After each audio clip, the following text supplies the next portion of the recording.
One of my favorite things in the world to do is watch Friends. I know it's been off for years and years. It's not even around, but I still find myself binge watching old episodes. And I was thinking about this today and thinking, it's the predictability of the friends in the circle, right? You have Chandler with his quirkiness, Monica with her type A of just everything has to be so neat and tidy and organized. It's Phoebe's ability to make you laugh at her silly songs. Ross always comes in with those smart comments, and Joey and him and his food, like it is just so hilarious. And of course, Rachel, she just brings everybody together, and it's just such this beautiful, cohesive team of people. And it's why I wanted to come on and share with you today that I have an opportunity for you to find your friends in the content creation space. So if you are thinking about creating your first or your next digital course, I don't want you to miss this opportunity because Amy Porterfield just opened the doors for registration for her Course Confident Bootcamp. And I'm actually offering a special bonus for anyone that registers for the Course Confident Bootcamp through my special link. So I want you to go to crystalprofit.com/Amy-bootcamp to register. That's crystalprofit.com/Amy-bootcamp. And what you're going to find when you get there is I have this special bonus private podcast series. It's called Money Mindset for Creators. So I want you to go register for Amy's bootcamp, download the podcast, and immediately start listening to it, because what this training is set up to do is to help you get your mind right about monetizing your content, making money so that you can fuel your content creation dreams. So go to crystalprofit.com/Amy-bootcamp to register for Course Confident. And I cannot wait for you to find your friends and find the people that will be there for you. Do you see what I did there? Yeah, nice little friends segue connection. Go to crystalprofit.com/Amy-bootcamp. And I cannot wait to see you inside. Okay, let's get into today's episode. I wanted to start today's episode with a little behind the scenes because I know you love it when I share the little things that I'm doing on the back end to record my show and all the things. So today, as we speak, I am over the moon excited because one of the big things that came out of 2020 was my desire to kind of streamline everything in my business. And this actually included our home office. So I have an office. This is actually the first home we've ever owned where we have a dedicated home office. So if you're like, oh man, that sounds fantastic, trust me, this was a long process. This was definitely not the first home we ever bought that had it, but with having 3 kids and a dog and a cat and all the things, it definitely helps if you have a space in your home where you can shut the door and be like, hey, I'm going to be recording for a little bit. Don't mess with me, please. Please don't come bang on the door. Because I didn't have that. I didn't have that for a long time, but I have to say I've been recording only since we've lived in this house. So I didn't know anything other than that, except it was like I couldn't escape anywhere in our other homes. But the reason why I'm sharing this with you today is because on our desk, we had to purchase, like a arm, or I don't even know what the whole contraption is. It's a standing desk, and I'll share tons of pictures on social media of what this looks like. But we bought a standing desk that we actually had to drill a hole in the desk. I know it made me cringe because I love our writing desk so much, but it looks really awesome. It looks way better. The actual clamp mount wouldn't work. Trust me, it was a debacle. It was one of the big debacles of getting this desk actually here, but it wasn't supposed to come until February. So I'm just over the moon excited, but my husband didn't have a chance to install my boom arm. So here I am, and I do have an interface. So I have a USB interface on my desk that I have, my microphones can be connected to, any ones that have the XLR. And so y'all, okay, I'm just gonna be honest. I have a microphone problem in my office right now. Hang on, I'm just gonna glance around the room. 1, 2, 3, 4, 5, 6. I have, oh, nope, 7, 8, 9. Oh my gosh, I have more than I thought. I have 9 recording devices. Like it's either a microphone or my test cam. I have 9 in my office because I do this. Like I have just become that person. Have you ever seen a photographer that has multiple cameras, multiple lenses, all the things? I have become that person and I'm not ashamed of it. I'm just telling you my dirty little secrets of podcasting. So I looked around the office and I said, oh, I have a handheld microphone that I can use. And I will use this when I record with my task cam because it picks up a better sound.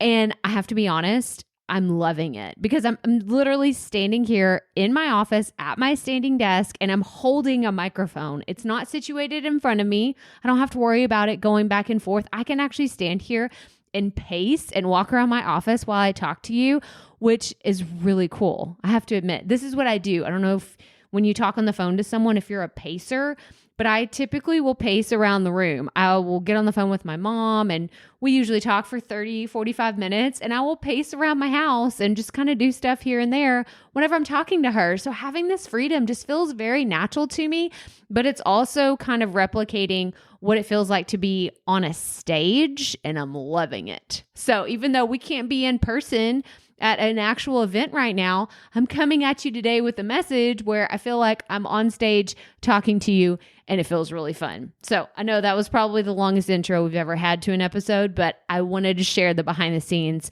because I know that you ask these questions anyway. So I thought I'd just share them with you. If you have any more, let me know. Hit me up on Instagram. I'll be in the DMs answering your questions and showing you behind the scenes of what's going on here. But now we have come to what we are why we are here today. And that is to talk about Clubhouse. Everyone wants to know about Clubhouse, all the things about it, how podcasters are using it. What are your ideas? What is it even for? Why should you be on it? So we're going to cover all of that today. So let's get right to it. Welcome to the Profit Podcast, where we teach entrepreneurs how to start, launch, and market their podcast. I'm your host, Crystal Profit, and I'm so excited that you're here. Thanks for hanging out with me today, because if you've been trying to figure out the world of podcasting, think of this show as the time-saving shortcut you've been looking for. So let's get right to it, shall we? So if you're like me and you feel like Clubhouse just kind of came on the scene overnight and you're like, where did this app even come from? Then, just know that you're in good company. I'm not going to sit here and give you a history of when it was founded and when it was started and how it was created, because I don't even know all those things. I'm just trying to figure out how I can use this. And I know that there are a lot of podcasters out there that have questions like, what is it? Should I be on it? How can we use it to actually engage with our people? So those are some of the things that we're going to share today, but I wanted to get started with the basics. So what is Clubhouse? So first and foremost, this is a platform. It's kind of weird. People are calling it a social media. I don't really know that it's social media because it's so different than everything else that we've seen. But it is an audio-only platform that's really hot right now. As of me recording this, it is just taking off and it is still in beta mode. What does that mean? If you're not familiar with beta testing and software and how it should be rolled out, basically they're trying to get all the bugs out before they release it to millions of people. But also from a marketing standpoint, it's kind of testing the market. It's trying to see, is this something that's actually going to catch on? Can we get people who are already influencers in other spaces to hop on the train and start their rooms and be part of the Clubhouse and all the things? And I have to say, they are doing this really well, especially in the online business space. So it is only available on iPhones. You cannot use it if you're an Android user, but I was listening to, and I've mentioned Stacey Tushel recently on the Foot Traffic podcast. She did an episode. I'm going to link to it in the show notes. So crystalprofit.com/episode 222. I want you to go check it out because she had some great suggestions and ideas for how you could use Clubhouse. But one of the things that she was saying is it is a great place to experiment. experiment. It is so good. And she had great ideas. I've seen her in action really try out some things. And so I recommend go listening to the episode that she did. But she was talking about, what you could do is if you don't have an iPhone that you're currently using, do you have a spare iPad or iPhone around the house? Do you have an iPhone that maybe you don't use anymore? You switch to a different device. Do you have something old, or could you borrow one from someone that doesn't have one? She was saying that she has one or two around her house that she lets her kids play with from time to time. So that's a way to get on the app and just play with it and experiment. But I keep hearing like from all these different people like, oh, it's going to be rolled out soon. It's going to be rolled out soon. But that's all I've heard. I haven't heard an exact timeline of when it will be rolled out. So Android users, I don't have an exact date for you, but I do hear that it's coming. I don't know anybody at Clubhouse. This is not like, I'm not saying, oh, the CEO told me. I don't know when it's coming, but I just keep hearing it's coming. So I'm just passing along that message to you. But there are a few other things to note that it is invite only. And it was so funny because I was on the Buzzsprout podcast last week and we were talking about Clubhouse and everything. And the three guys that I was chatting with, Albin, Kevin, and Travis, they were liking it to Facebook, right? Whenever Facebook first came out, you had to have an EDU email address. That was how they beta tested Facebook.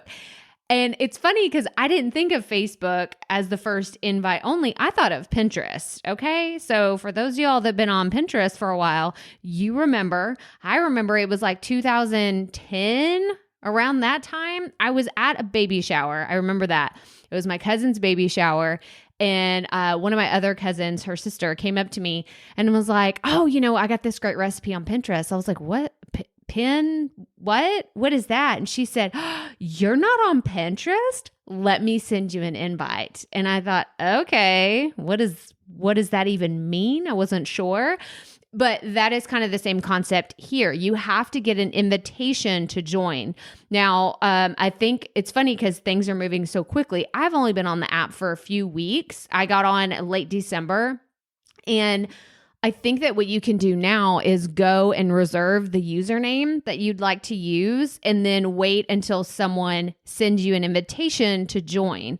So the way to do this is post on social media or email your friends and say, hey, do you have an invite to Clubhouse? Again, you have to be an iPhone user, but you ask your friends, and if they do, your phone number has to be programmed into their phone as a contact, or I guess it could just be in their phone, but I'm pretty sure it has to be programmed as a contact, and then they can send you an invitation. Now, the back end logistics of all that works, like I don't know all the things, but I just know you have to have an invite and it has to be through a mobile device. So those are just some of the things that I wanted to tell you right up front, that this is what's going on. This is how the app works. But then I wanted to bring up something very important because it is against the terms of service to record the rooms that are on the platform. So what does that mean? Well, this is, like I said, it's kind of hard to categorize it as a social media platform because it's so different than everything else. It's not like Twitter. It's not like Facebook. It's not like Instagram. It's not something that's even saving the data, the content that you are creating. It's gone. It is a real-time audio only place. And so what I have referred to it as is like the AOL chat rooms, right? Do y'all remember those? Like you hop into a chat room that is about something you're interested in, and then people automatically start asking like ASL, age, sex, location. Please tell me you remember this. And then you would put, 18 female Texas. And I just, oh my gosh, yeah. AOL chat rooms totally take me back. I was not 18, by the way, whenever I did that. So red flag on the AOL privacy stuff. I was on AOL way too young. I don't even know how young I was, actually, now that I think about it. But moving on it is the same. Like you're going in, you're having conversations with people and it's in real time. The only difference is it is audio only. There's no text, there's no post, there's no feed.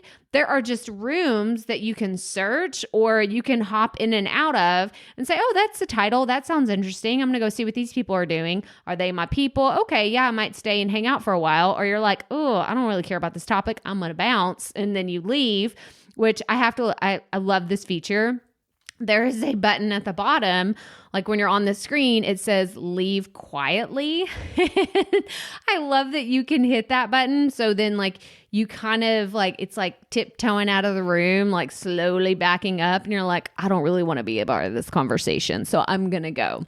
I'm going to put some screenshots of what this actually looks like for those of you that are like, I can't imagine what you're talking about because it was really hard for me to understand and comprehend.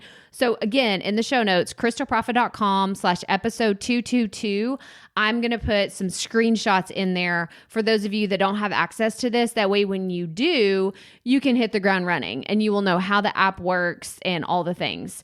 So that is another thing I wanted to point out. You cannot record audio. It is against terms of service because people are already asking me, as a podcaster, have you already thought about how you can repurpose and record and do all the things with this content? And my answer is no. I love this so much because it's gone. Like you have to be there in real time. And then it is gone. I think of it almost like a local coffee meetup. So I live just like in the Houston area. So if I were to say, hey, we're going to meet at this coffee shop every Tuesday at 8 a.m. and we're going to talk about podcasting. Be there, and then we're just going to start talking.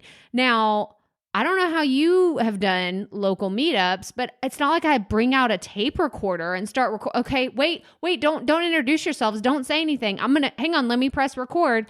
No, that's weird. I don't do that. And even streaming it live would be awkward because people kind of tense up and they may not be themselves whenever it's recorded. So I love the authenticity that it brings to the table because people are just talking.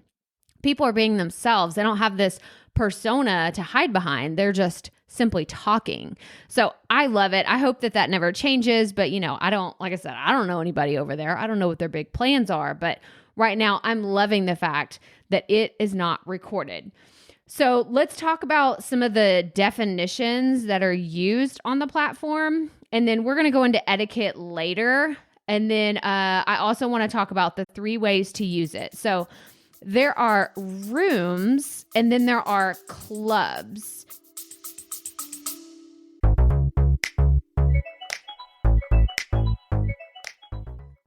Being a woman in business comes with its own unique set of challenges, but also so many opportunities. We get ahead by leaning in to what makes us different from business as usual. I'm Samantha Hartley, host of Profitable Joyful Consulting, inviting you to a special 6-episode series exploring the experience of being a woman in business. You want to hear from women consultants who've hit $1 million, who sell 6-figure engagements, or who've broken their own revenue ceilings? Yeah, those are my clients, and they'll be sharing too.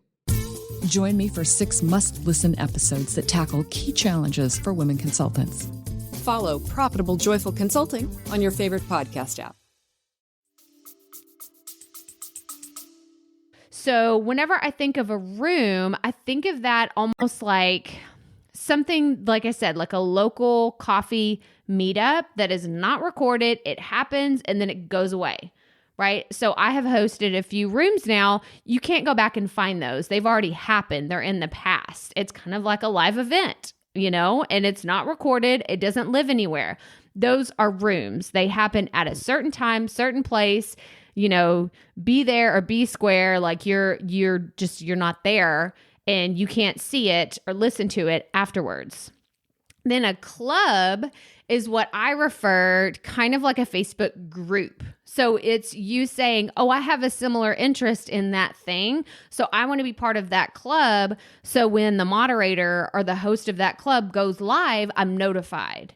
So, and that's another thing. There's profiles and you can follow people. You can get a notification whenever they start a live or schedule a live. So there's a lot of things that you can go and explore on the app whenever you get on there.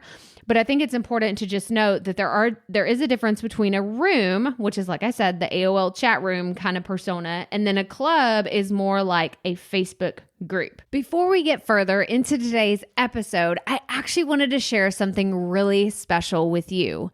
Did you know that we have a free Facebook community? Yeah, that's right. There's a place for you to go and collaborate and share and get feedback on your podcast. We do these fun things every Wednesday where we let you share your latest podcast episode. So if you're like, Crystal, I'm just getting started, well, this is the perfect place for you to come share your latest episode, get feedback on your content, and even ask people, hey, do you want to collaborate with me? So to find more about our free Facebook group, go to crystalprofit.com/podcast community. We would love to have you join us, join in on the conversation. And we recently started offering podcast audits. Now, what are those? This is an opportunity for you to submit your podcast content, whether it's an audio file, a PDF of your transcript, or maybe your outline, or you just want someone to listen to your episode and give you a little feedback. We started offering those for free, no added expense, in our free Facebook group. These aren't offered anywhere else. You have to go join our Facebook group. So again, the URL is crystalprofit.com/podcast community. We would love to have you there, and I cannot wait to welcome you in with open arms. Okay, let's get back to today's episode. So now let's talk about 3 ways that podcasters can use Clubhouse. So I recently did a YouTube video about this. It's coming out very soon. And if you want to see kind of these stories explained that way, then you can go check it out if video is one of your things. But the first thing that I recommend is scheduling a room with a podcast guest to talk about a recent episode or an interview that you did, because this is a great opportunity for you and the guest to go deeper into the subject at hand. So if I were to do this, let's take Tasha. So Tasha Cochran from the Wealth Life Balance, she was recently on the podcast. And if I said, hey, Tasha, like join me, let's go create a Clubhouse room, then, and let's talk, deeper about your podcast experience, because she just launched her show. So we could set up a meeting, set up a room, we would schedule it out, and we would, it would notify our people whenever we went live, and then we would start a conversation. Now, the way that you can differentiate this is Tasha and I could just talk. We could be the only speakers in the room. So her and I are chatting, we're going deeper. And then towards the end of the conversation, let's say we had set a time limit of an hour. We would be chatting, talking for 30 minutes. And then we say, okay, we're done with, our deeper dive into the conversation. Now we're going to open up the floor to questions. So what you would do, and again, I'm going to have examples and pictures on the website, but you could raise your hand. There's a little icon at the button, and there's a little icon/button, whatever you want to call it. Okay. It's icon or it's a button. I don't even know. It's a raise hand emoji. That's what we're going to call it. At the bottom of the screen, you click on that and it notifies the moderators and the speakers that you want to come on the quote stage. That's what it's called, the stage. So whenever you go up there, and we're going to talk about etiquette in a little bit, but you want to make sure that you get up there and you mute yourself. You mute your microphone until you are called on and it's your turn. So that's the first way that I think it would be really cool for podcasters to use it. So you invite your guest or someone you recently interviewed on your podcast, have them on, y'all create a room together, go deeper into the discussion of what you talked about on your podcast, and then go to a Q&A. I think that would be really fun to engage with your audience that way, because you don't always get that with a podcast unless you have a Facebook group, unless you have another place that you can actually interact with your people. So the second way that you can use Clubhouse is you can collaborate with other people in your industry. So I recently did this with Heather Sager and Melanie Diane Howell. So shout out, these are my business besties. And Heather and Mel were like, hey, let's do a room on Clubhouse, because we'd been on there for a little bit, not very long, but we were trying to figure it out. And we were like, how hard is this to do? How should we do it? And, what does this actually look like? So we scheduled a room. We did it at like 2 p.m. Central Time because that worked out best for all of us. We're actually Heather's Pacific, Melanie is Eastern, and I'm Central Time. So we had to find a time that worked best for us. And then because we all kind of skirt around the topic of, I say skirt around, that's not the right analogy. We all touch on the topic of public speaking in some form or fashion. Heather is a public speaking coach. I talk about podcasting, and Melanie does live video. So public speaking, or speaking in general, is a topic that we're like, yeah, that aligns with all of our audiences. And it's a topic we all feel really comfortable with. So that was what we talked about. And it was so much fun because when the three of us went live together, it actually notified all three of our followings at once. And then Heather, she was so good about saying, hey, if you're liking what you're saying, then, click the icon of the speakers that you want to follow. Make sure you go to their profile, click the follow notification, or the follow, and then the bell notification. See, I don't know all the terms. I'm just this is what it sounds right in my head. Okay. I don't know all the things, but it's what sounds right to me. And she did such a good job of making sure people knew this is what you have to do. I think that we often forget this. We have to tell people our calls to action. Like, what do we want them to do? And our purpose of showing up for this room was getting our names out there to our respective audiences and meeting new people, meeting potential customers, meeting potential listeners of our podcast, or showing up to our Facebook Lives, or watching our YouTube videos, whatever it is for all of us individually. We knew that getting people to follow us on Clubhouse is just a key to continue to grow on the platform. So that's the third suggestion. Could you find someone in your industry, a peer, or even someone from your audience, maybe a client or a previous student that you've worked with, and say, hey, let's start a room, and could you talk about your experience with us working together? And then we can take questions, because maybe you're about to enter a launch period and you're like, you know what? This could be a great way to get some new leads, and it's worth trying it out.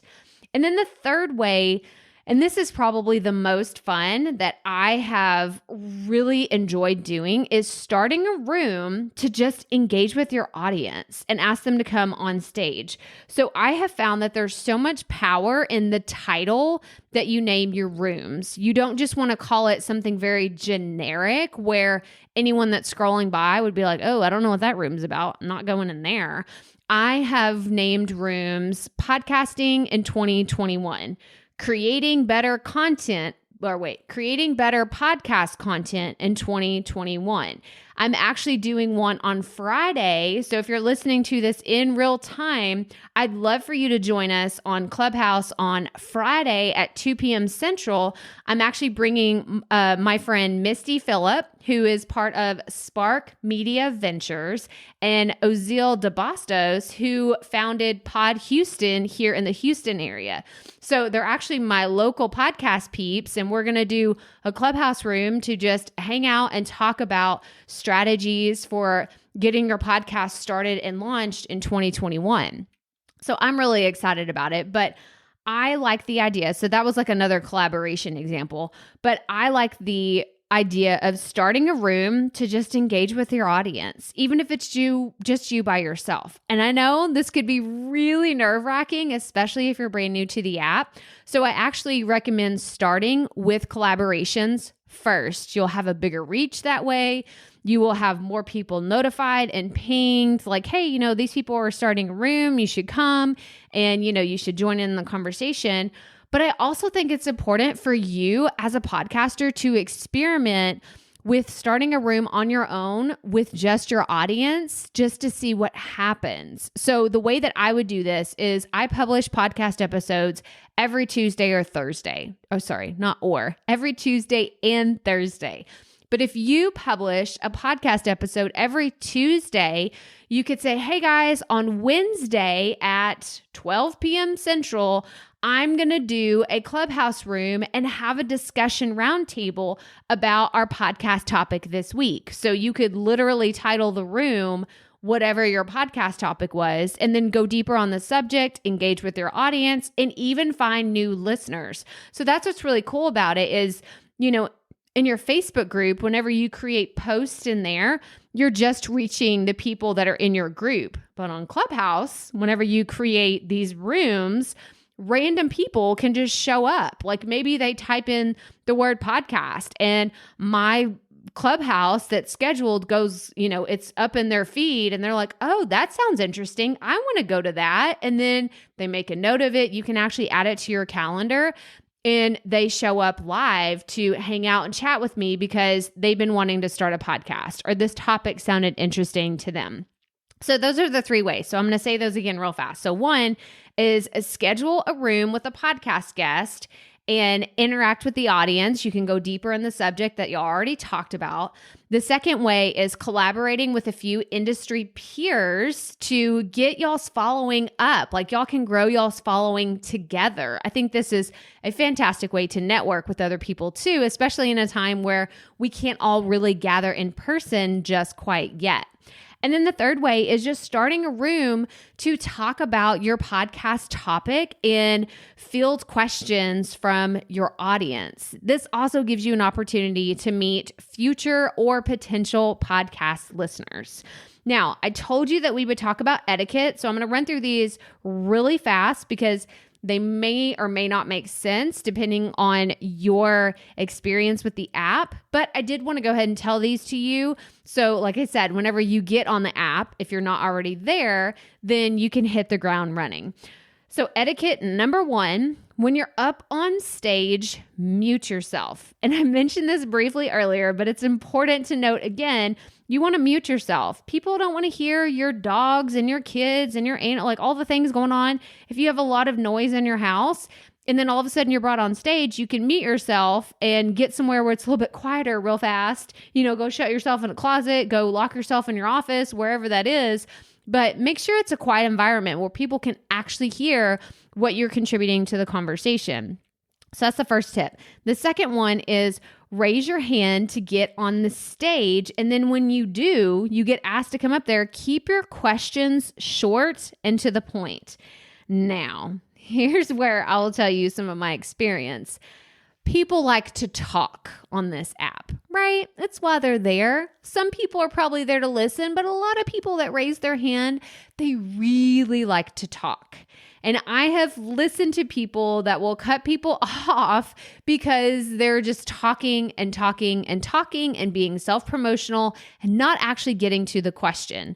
And I can tell you right now that this is something that won't be tolerated for very long because as a moderator of the room, you can actually shove people back down to the audience. So it's almost like you're taking their microphone away. You're ripping it out of their hand and saying, okay, you're done. You've taken too long. So as a good form of etiquette, I would just be very short to the point. If you are someone that's getting asked to come up on stage, just contribute well thought out ideas to the conversation and be vulnerable. It is a little scary the first time you do it, but it's just like ripping off a Band-Aid. Once you've done it, you're like, okay, that's not so bad. So again, if you want to try this out, we're doing a Clubhouse room on Friday at 2 p.m. Central. So you can come test out the waters with us and not worry about looking dumb or anything like that because it's a judgment-free zone. Okay? A judgment-free zone. So that's the second one. The third tip on etiquette is don't talk over people. I see this happening a lot, and this is something that's just a pet peeve of mine. I hate interruptions. And it's not even really for me. If I'm talking to someone and they interrupt me, I'm actually more forgiving that way. It's me as a mom. It drives me bananas when my children interrupt someone else. So we're working with all of our children to not do this. Like they're interrupting their brothers. My husband and I are talking. Seth and I are in the middle of a conversation and they come and they interrupt us. Like it is just a pet peeve of mine. So please don't talk over people. If someone is answering your question or talking to you, like treat others as you want to be treated, right? It's just the golden rule. So that's the third tip. The fourth tip is called resetting the room. I had no idea what this meant. And I've heard people say, okay, so we're going to reset the room. And I was like, what does that even mean? And so what it is, like I said earlier, if you have a set time limit and you're there for an hour, let's say, every 15 to 20 minutes, it's a good idea to reset the room. And what that simply means is people are probably still going in and out. Remember, we talked about the chat rooms and then the different parties where people like pop in and then they leave. Well, that's going to happen whenever you're on the app, especially whenever you first start a room. Maybe not everyone was notified, or maybe they were like, oh crap, I forgot about that. That's right now. Let me finish up what I'm working on. And then I'm really going to dive into the conversation. So they may not be there as soon as you start. So every 15 to 20 minutes, it's a good idea to say, hey, we're going to reset the room real fast and let you know, this is why we're here today. These are the people that we're talking to, or, we're going to cover this topic for 15 to 30 minutes, and then we're going to go into a Q&A at the end. Whatever the format of your room looks like, but it is important to do that from time to time. And then the last etiquette tip that I have is this is really just for you. As the creator, the host of the room, you want to pick a time limit for yourself and stick to it. Otherwise, your room could potentially go on forever. And when I say that, I am not exaggerating. I have seen rooms that started 36 hours before and people are continuously on there. They are contributing, they're talking, and I'm just like, what are these people doing? What are they doing to be on there for that long? I do not want to be there for that long. So the day that Heather and Melanie, like we did our room together, we were there for 2.5 hours. 2.5 hours. I thought we would be there for an hour. We'd kind of chat and answer some questions, but it just kept going on because people kept joining the room and people kept, like, it was like new people. It was like you had waves of people entering the room, and we felt like, hey, we're here, and we had set aside time to do this. But then it got to the point where like I was muting myself and the kids were knocking on the door like, Mommy, we're hungry. It's dinner time. Like, do you know what we're having for dinner? Like my husband wasn't home yet. And I was like trying to manage the things, and it was just kind of chaotic. So that's a rule that I have set for myself is I have a time limit, whether it's an hour and a half, how long it works for you. But I do recommend that you do set those limits because boundaries are so important. Whew, y'all, I feel like this app, software, social media platform, whatever you want to call it, I feel like Clubhouse is going to be around because it's a lot of fun. I've had people saying, is it going to replace podcasting? No, because it's totally different. It's totally different. It's not there. Like it's just there and then it's gone. It's almost like that flash in the pan effect because it's not recorded anywhere. And honestly, I hope that they never record it simply because it's kind of important that you show up. It's kind of like a live event. Before everybody started recording them, you had to go. You had to be there. You had to be on time, and you actually had to show up whenever you're supposed to in order to get the most out of the event. So those are my thoughts about it. You may think differently. You may think that's a great idea. You may say, no, I want it recorded, but I would love to actually start this conversation with you. So make sure that you're a part of our Facebook group.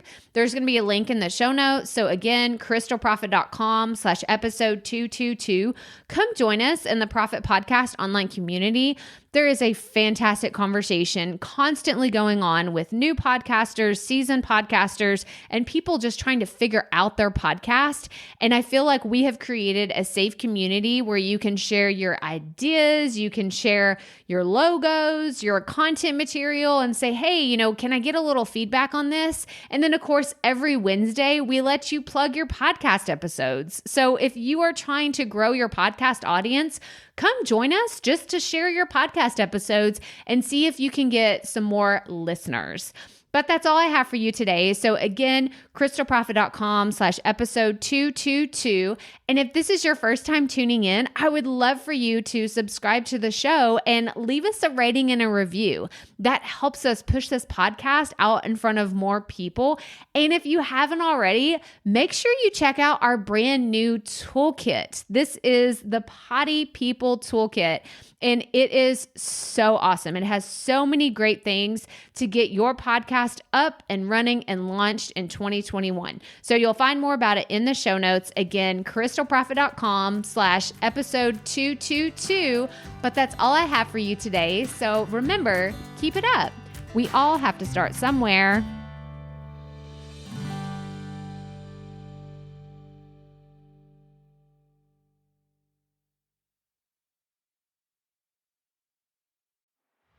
Hey, Profit Podcast listeners. Thanks for sticking around to a little bit after the episode to hear this special message because I want to hear from you. We are starting a new segment called Fan Mail Shoutouts, and I want to hear from you and I want to hear your questions. What do you want to know? What questions have you been dying to ask me? So here's how to make this happen. Go to the app where you're listening to this podcast right now. Go there. I'll wait a second. Okay. Now, once you're there, you're going to see a hyperlink at the top of the episode description that says, send Crystal a text message. And that's all I want you to do. Send me a text. It could be casual, informal. It could be totally anonymous. Or if you want, you can include your name and the name of your podcast or content wherever you are creating, and I will give you a special shout out in an upcoming episode. So again, go to the show notes for where you're listening to this episode right now, and it will say, send Crystal a text message. And I cannot wait to hear from you and give you a shout out in an upcoming segment of Fan Mail Shoutouts.